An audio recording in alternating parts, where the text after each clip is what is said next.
Tucker and former VP Mike Pence quarreling about the Ukraine-Russia conflict while NATO says expansion into Asia is inevitable. Who's going to fund all this expansion? You are! Hello there, you 6.5 million awakening wonders. Thanks for joining us on this voyage to truth and freedom. Our voyage is not one of military expansionism funded by you. It's one of spiritual expansion funded by, I don't know, the algorithm? I'm not sure how all of this works actually. Turn on the notification bell and subscribe right now. We need your support in order to continue making our content. Tucker Carlson, friend of the show, had a debate with every one of the Republican presidential candidates, but the one that's most interesting, perhaps, let me know if you agree in the comments, is the one with Mike Pence, where Mike Pence advocated for further spending on the Ukraine-Russia conflict. Of course, the Ukrainian people should be protected at all costs, but wouldn't the best way to do that be by bringing an end to the war? Let's see what Tucker and Mike said before getting into some fantastic journalism from Chris Hedges and understanding NATO expansionism, war expenditure, where the money comes from, and where these forever wars are going to lead us. Along the way, the Biden administration has been slow in providing military support. Make no mistake about this. We promised them 33 Abrams tanks in January. I heard again 2 weeks ago in Ukraine, they still don't have them. We've been telling them we'll train their F-16 pilots, but now they're saying maybe January we'll let somebody transfer some jets. I'm sorry, Mr. Vice President, have you, I know you're running for president. You are distressed that the Ukrainians don't have enough American tanks. Every city in the United States has become much worse over the past 3 years. Yeah. Drive around. There's not one city that's gotten better in the United States. And it's visible. Our economy has degraded. The suicide rate has jumped. Public filth and disorder and crime have exponentially increased. Right. And yet, your concern is that the Ukrainians, a country most people can't find on a map, who've received tens of billions of U.S. tax dollars, don't have enough tanks. Tucker is making the key point. What business is it of the United States of America and the American people to continue and perpetuate this conflict? Of course there is a duty of solidarity around the world, between the world's people, but how do we see that practiced elsewhere? It isn't, is it? That's clearly not the motivation. Anyone in politics, anyone in finance who sits in a public forum and says this war is about the support of Ukrainian people, I believe is just lying. And Tucker raises this significant point. Who in American politics, elected officials there to represent the American people, has the authority to take American tax dollars and funnel it primarily towards the weapons industry? The Pentagon can't pass an audit. Many of these weapons can't be accurately tracked. Some of these weapons have ended up in the hands of Mexican drug cartels. This is a significant area of inquiry. To hear Mike Pence, a representative of the Republicans, who's supposed to be opposing the establishment, singing from the exact same hymn sheet of the Biden administration, tells us something significant about American politics. Both sides, when it comes to it, support the same mechanisms, support the same objectives and agenda. And astonishingly, ridiculously, it isn't the support and representation of the American people. They don't seem to really care. Or in the case of Mike Pence there, even seem to realize that that is the tack that Tucker's going to take. Tucker Carlson's success is built upon reading the room that is the United States of America, recognizing that the majority of American people might think, well, what are we doing here in America? We know there's wars all over the world. We know there's atrocities all over the world. Some of them have been perpetuated using our taxpayer dollars, historically and contemporaneously. So why are we suddenly all righteous about this conflict? Is there another agenda at play? I think it's a fair question to ask, where's the concern for the United States in that? Well, it's not my concern.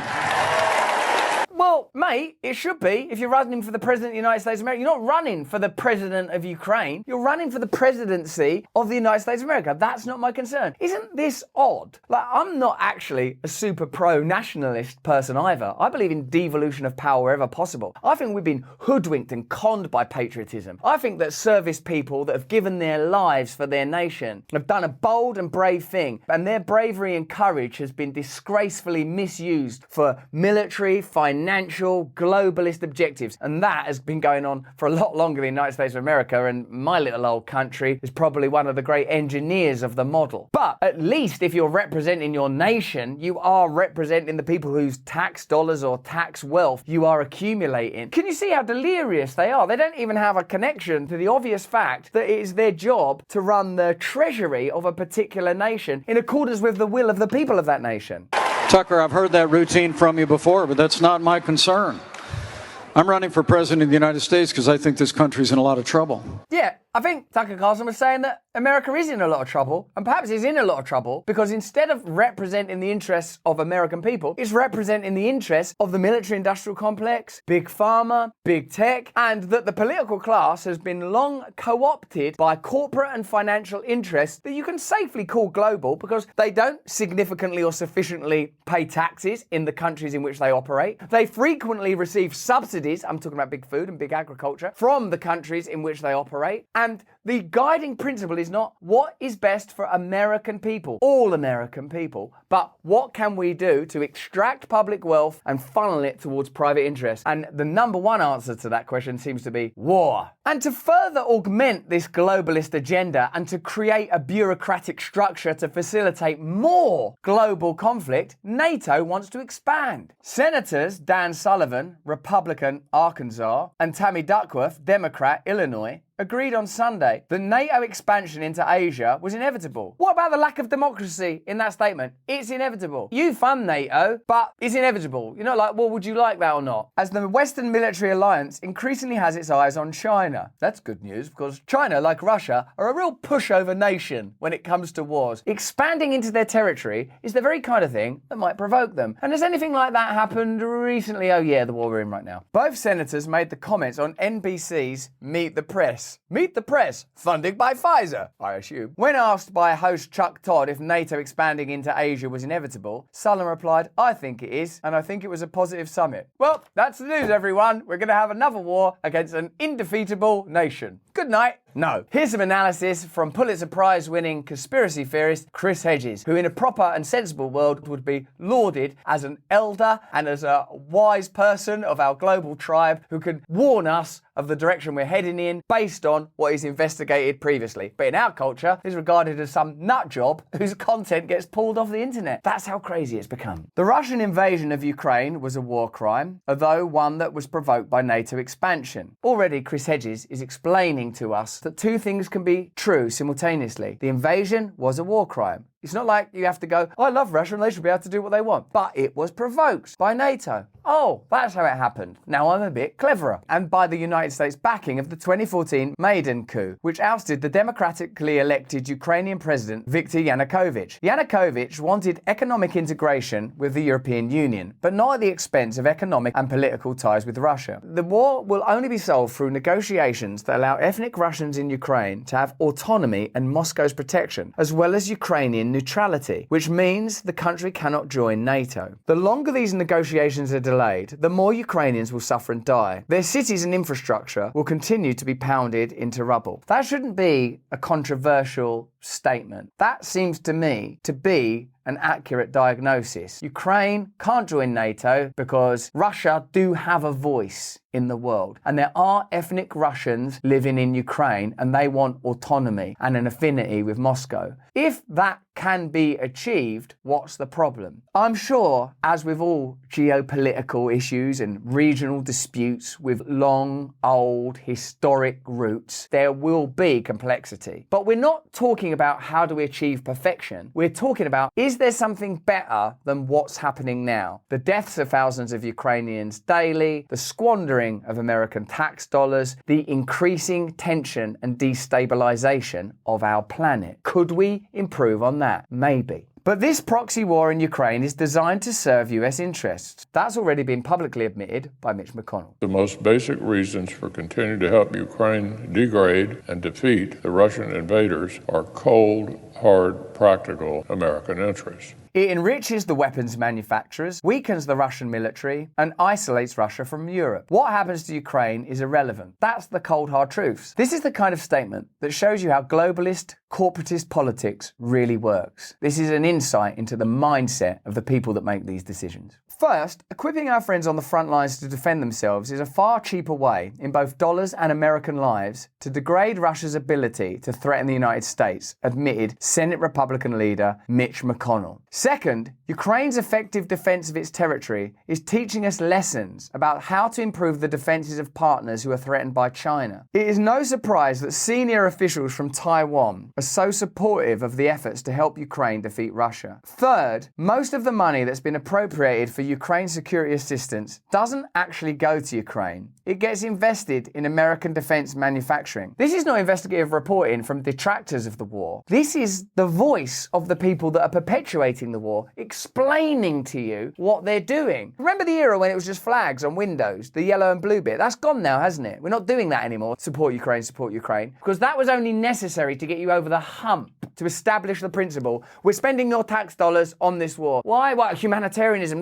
suffering children, which is all true. Once they've got you there, then you're just there now, aren't you? How many times have they done that? Once they establish the principle, it's like as if it's a pipeline. Once the pipeline's established, the fuel or the revenue or whatever's required, your tax dollars can flow. Then it has to be disrupted. Could get the Navy SEALs to blow up the pipeline, I suppose. Not Navy SEALs, Ukrainians, Danish, Finnish, I don't know. Someone should blow up that pipeline though. It funds new weapons and munitions for the US Armed Forces to replace the older material we've provided to Ukraine. Let me be clear, this assistance means more jobs for American workers and newer weapons for American service members. But American workers and American service members are not the object. This war is not about how can we help American workers or American service members or Ukrainian people. It's about the generation of profits and dominion over Russia. Once the truth about these endless wars seeps into public consciousness, the media, which slavishly promotes these conflicts, drastically reduces coverage. Wow. At the beginning, when they're popularizing it, they cover it. Then when people start to go, is this good that I'm paying for this? War? What war? Have you seen the new Indiana Jones film?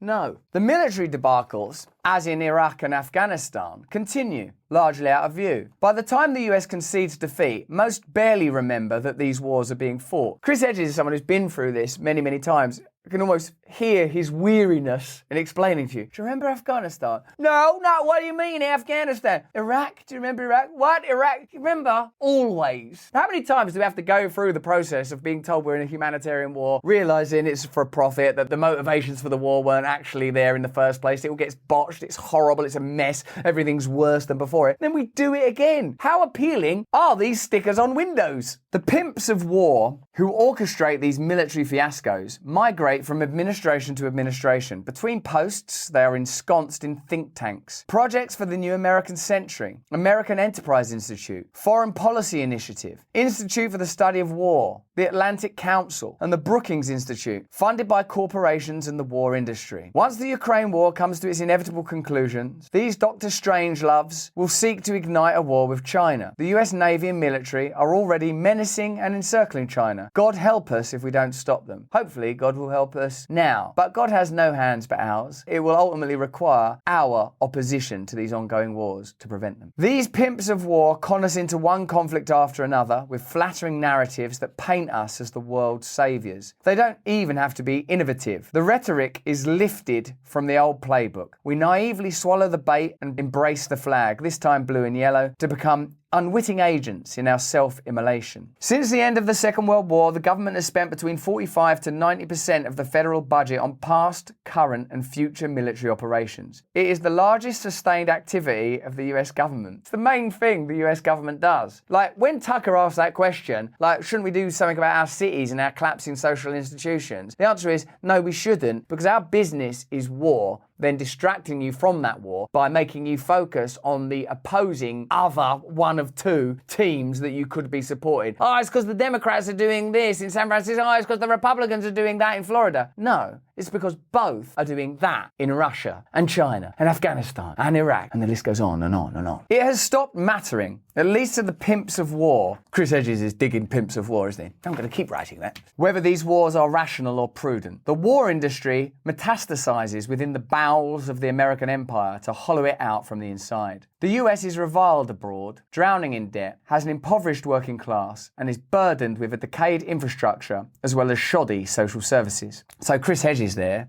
who was, until everything went crazy, regarded as a liberal journalist and used to work for the New York Times. That's when he won his Pulitzer Prize. Now believes the same thing as Tucker Carlson. The world has changed. Wasn't the Russian military, because of poor morale, poor generalship, outdated weapons, desertions, a lack of ammunition that supposedly forced soldiers to fight with shovels and severe supply shortages, supposed to collapse months ago? Wasn't Putin supposed to be driven from power? Weren't the sanctions supposed to plunge the ruble into a death spiral? Wasn't the severing of the Russian banking system from SWIFT, the international money transfer system, supposed to cripple the Russian economy? How is it the inflation rates in Europe and the United States are higher than in Russia, despite these attacks on the Russian economy? Wasn't the nearly $150 billion in sophisticated military hardware, financial and humanitarian assistance pledged by the US, EU and 11 other countries supposed to have turned the tide of the war? How is it that perhaps a third of the tanks Germany and the US provided was swiftly turned by Russian mines, artillery, anti-tank weapons, airstrikes and missiles into charred hunks of metal at the start of the vaunted counteroffensive? You never really hear about stuff like that, do you? You just hear about we're providing with. Look at Mike Pence. Send them more tanks. They're just blowing them up, mate. What do you think they're going to do, these tanks? We're in Moscow now. It's all cool. It's not going to happen, is it? It's just more fodder for the machine. Mike Pence is a company man for the military-industrial complex, no? I guess he was drafted in for Trump to make Trump seem more like, Trump's normal. Look, he's next to this career guy. But on his own, you can see him for what he is, just an advocate for the perpetuation of business as usual. Wasn't this latest Ukrainian counteroffensive, which was originally known as the Spring Offensive, supposed to punch through Russia's heavily fortified front lines and regain huge swathes of territory? They had to change the name of it.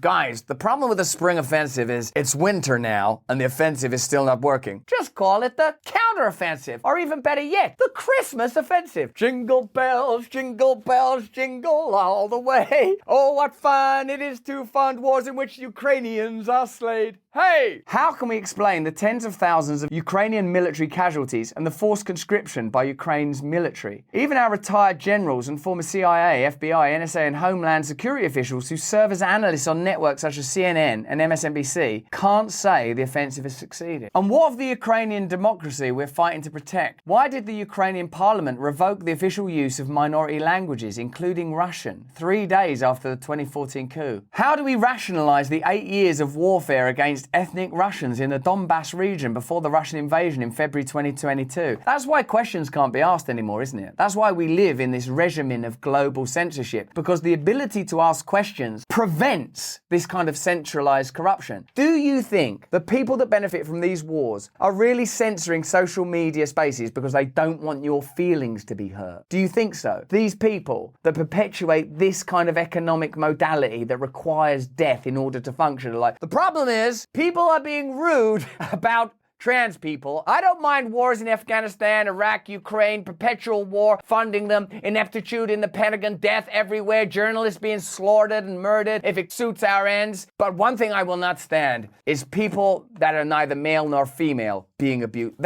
That's where we draw the line. In fact, can we have a war on that? How do we explain the killing of over 14,200 people and the 1.5 million people who were displaced before Russia's invasion took place last year? All these things have to be explained. All these things have to be explained. If you can't explain them, you can't have this war. Not under the auspices of righteousness anyway. How do we defend the decision by President Volodymyr Zelensky? Hello, Vladimir. To ban 11 opposition parties? That's not democracy, is it? The banning of opposition parties? How can we accept the banning of these opposition parties, many of which are on the left? Oh, that's not very liberal. While Zelensky allows fascists from the Svoboda and right sector parties, as well as the Banderai Azov battalion and other extremist militias to flourish. Yes, it doesn't make sense, does it? When you ask the questions, it doesn't make sense. So stop asking the questions. And soon, once all these censorship laws are passed, we'll be able to stop you asking the questions. Phew. How do we deal with the anti-Russian purges and the arrests of supposed fifth columnists sweeping through Ukraine, given that 30% of Ukraine's inhabitants are Russian speakers? How do we respond to the neo-Nazi groups supported by Zelensky's government that harass and attack the LGBT community, the Roma population, anti-fascist protests, and threaten city council members, media outlets, artists, and foreign students? Oh dear, it doesn't make sense, does it, if you ask questions? Well then, stop asking questions. How can we countenance the decision decision by the US and its Western allies to block negotiations with Russia to end the war, despite Kiev and Moscow apparently being on the verge of negotiating a peace treaty? These questions are difficult to answer. The Russian invasion of Ukraine would not have happened if the Western alliance had honoured its promises not to expand NATO beyond Germany's borders and Ukraine had remained neutral. The pimps of war knew the potential consequences of NATO expansion. War, however, is their single-minded vocation, even if it leads to a nuclear holocaust with Russia or China. The war industry, not Putin, is our most dangerous enemy. So there you are. You've witnessed a conversation between Tucker Carlson and Mike Pence, in which Mike Pence seems blind and blithering, almost a new Joe Biden in the waiting, one might argue, slightly more articulate for now. And Chris Hedges has explained to us the true motivations for this conflict and has listed the unanswerable questions that, if pondered, lead you to the conclusion that the motivation for this conflict is dominion and financial advantage. It is not humanitarian. It never was, it never has been, and it never will be. And there will be more wars, and there will be less questions, more unanswered questions due to the censorship bills that are being passed everywhere. Can you not see the building blocks of globalist tyranny being heaved into space as if we are now a planet of Israelites building the pyramid of our own incarceration? We have but a few months to ask the pertinent questions. We have but a few months to overlook our cultural differences and form new ways of unifying together, to refuse to fall into the establishment traps of perpetual oppositionism that are required for them to perpetuate ongoing forever wars. But that's just what I think. Why don't you let me know what you think in the comments below? If you enjoyed this video, have a look at either of these. Remember, turn on the notification bell and subscribe right now. We make this content every day. Join us in this glorious movement. But more important than any of that, please, if you can, stay free.